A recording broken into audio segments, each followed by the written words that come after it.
On my soundproofing journey, I've come across my fair share of opportunities to learn. I've managed to soundproof the doors, the boot, as well as the bonnet and the driver footwells to a degree, but there are places that are a bit more challenging. The wheel arches are one of those places. The front wheel arches are nigh on impossible to access from the inside, but I think I've managed to find a way into the rear ones. First, I'll need to lay the seats flat and then start unpacking the boot so I can actually access the area that I need to. Once unpacked, it's this back plastic that I'm going to need to take off. I quickly identified the first two plastic pins that I need to take out, so I'll nip and get the removal tool for it and get to work. And if you need some interior trim tools of your own, I'll leave those linked below along with everything else I use. Once the pins are out, I can begin prying away at the actual clips that are holding the plastic in place. These clips are actually the same as the ones found on the door cards and do a good job of keeping everything in place. Once removed, we can chuck that to one side for a second and start to clean the rear of the exposed surface.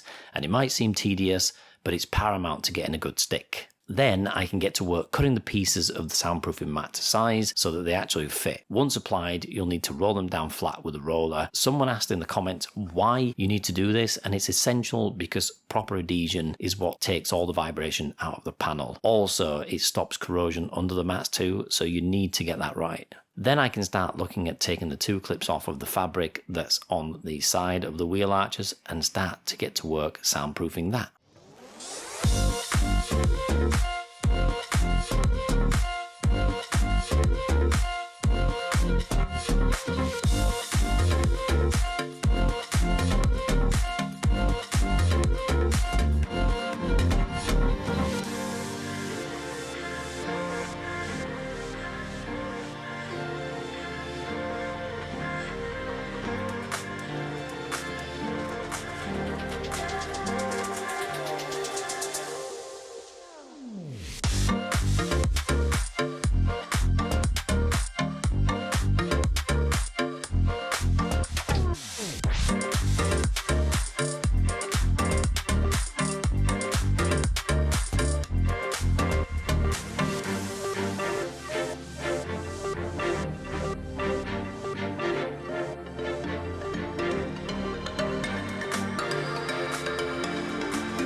It's always great to hear the soundproofing mats at work, but what about the actual noise difference within the car itself? I decided this time around I was going to be a bit more scientific, so I decided to pop a microphone in the boot and test each side to see if adding soundproofing material made any difference, and here are the results.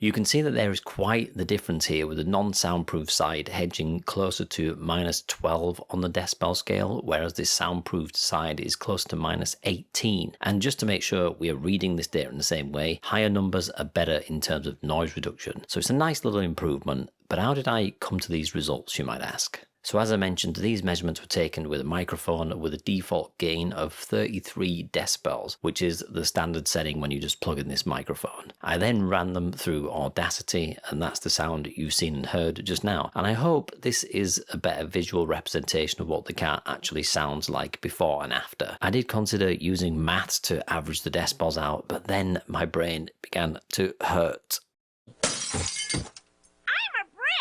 This brings me on to an interesting point actually from my last videos. A few comments mentioned that they couldn't hear very much difference when comparing my soundproofed Aygo to the original non-soundproof one. And besides the YouTube standard compression, there was just something that was really bugging me about the results I got. I kept thinking, like, why does this engine noise not sound quieter? I mean, to my ears it does, but it's not really coming across. Why aren't the results better than this? If anything, the car sounds louder at times, and after scrolling through some forums, it suddenly dawned on me. I'm like, of course it does.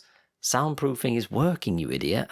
The outside noise is being dampened, and as a result, you are going to feel like the engine noise is louder, or at the very least, more prominent.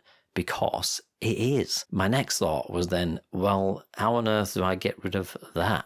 And if you watched the previous episode, you'll know that soundproofing the firewall was pretty much impossible without stripping the car back to the bare metal. I did manage to do some of the footwell and reach up as far as I could. It wasn't enough, and I went looking and I found some answers, but they seemed a little wacky, to say the least. As most of the firewall is behind the dashboard, some people had literally resorted to just lobbing a bunch of foam up there to kill the noise, which kind of sent alarm bells ringing for me and visions of my car on fire. So after a bit more digging, I ordered some of this stuff, mass-loaded vinyl. And if you want to see if that makes any difference when I put it in the firewall or not, do consider subscribing. And if you haven't seen the last episode, that's there, and I'll see you there.